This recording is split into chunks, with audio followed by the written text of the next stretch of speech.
Hello, my name is Melissa Brett.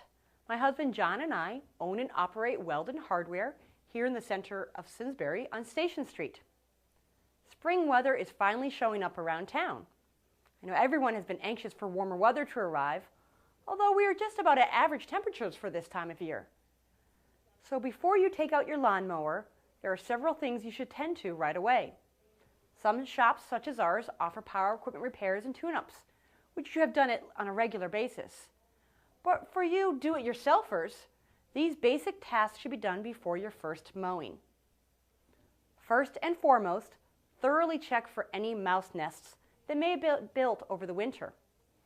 It may not be obvious, especially on riding mowers. Take off the engine cover and check for a nest. Now this photo was recently taken from a machine that was in our repair shop. Just looking at the tractor, it appeared everything was normal, but once the hood was opened and the housing was removed by a simple wing nut, this huge mouse nest was discovered. If the tractor would have been run with it still in there, serious engine damage would have eventually occurred. Now next, check your oil.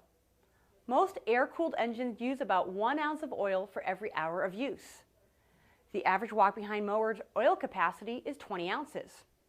So if you don't check your oil on a regular basis, after only 20 hours of use, you may run out of oil and damage the engine. Adding oil is okay, but just like your car, a complete oil change should be performed at least once a year. You'll probably need to flip the mower on its side to remove the old oil, so make sure there's no gas in the machine first. For ride-on mowers, there is typically an oil drain tube near the base of the engine. And while you're doing an oil change, make sure you replace your spark plug as well. Most new spark plugs are already pre-gapped to the correct spacing. Refer to your owner's manual for the type of spark plug and oil to use. Don't reach for the first quart of oil you have on hand. The wrong weight oil can do engine damage. Now another thing you should check or replace is your air filter. An engine's carburetor needs to mix fuel with filtered air for smooth running. In this image, the air filter on the left was replaced just last year, but not checked during the mowing season. It is embedded with grass, oil, and dirt. The filter on the right is a brand new one. A clogged air filter will restrict the proper airflow, but a bigger hazard in not cleaning or replacing the filter is that a dirty or torn filter can allow dirt into the engine. All lawn-related gas-powered machines have some type of air filter. Some just need to be cleaned off, while others should be replaced.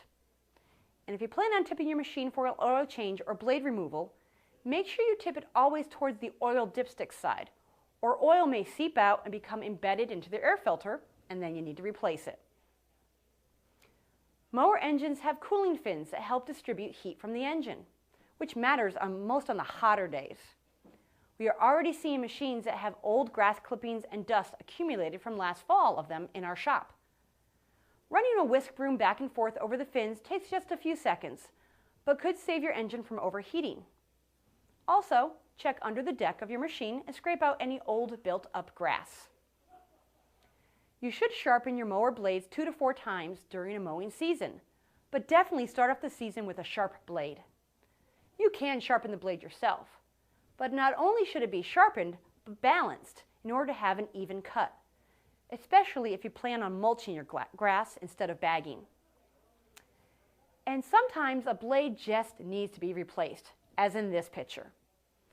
If your blade needs to be sharpened, remove the blade at the same time you change the oil, as you will need to tip the machine on its side, and bring it to a local power equipment repair shop, such as ours. Sharpening costs around $11. Finally, untreated gasoline is one of the biggest issues for power equipment. 10% ethanol is added to almost all grades of gasoline. Blending ethanol with gasoline results in a machine with rough idling, hard starting, gummed up carburetor jets, and overall loss of power. Gas treated with traditional stabilizer will eventually gum up and clog fuel lines and ruin your carburetor. Gas containing ethanol ages even more quickly. We recommend that as soon as you buy your gasoline, add a fuel treatment such as Startron to your gas can. This not only stabilizes the fuel, but removes the ethanol as well. Now for smaller engines considering purchasing products such as True Fuel, that is ethanol-free fuel for 2 and 4 cycle engines, and it stays fresh for years. This is not only true for your mower, but don't forget to treat the fuel for your snowblower, your generator, chainsaw, or any other gas-powered equipment you may have. If you have any other questions about your lawnmower or other power equipment, don't hesitate to ask us. Come on down or visit our website at www.weldenhardware.com. I look forward to the next edition of Headline Simsbury. Remember, we're at your service. Thank you, and God bless.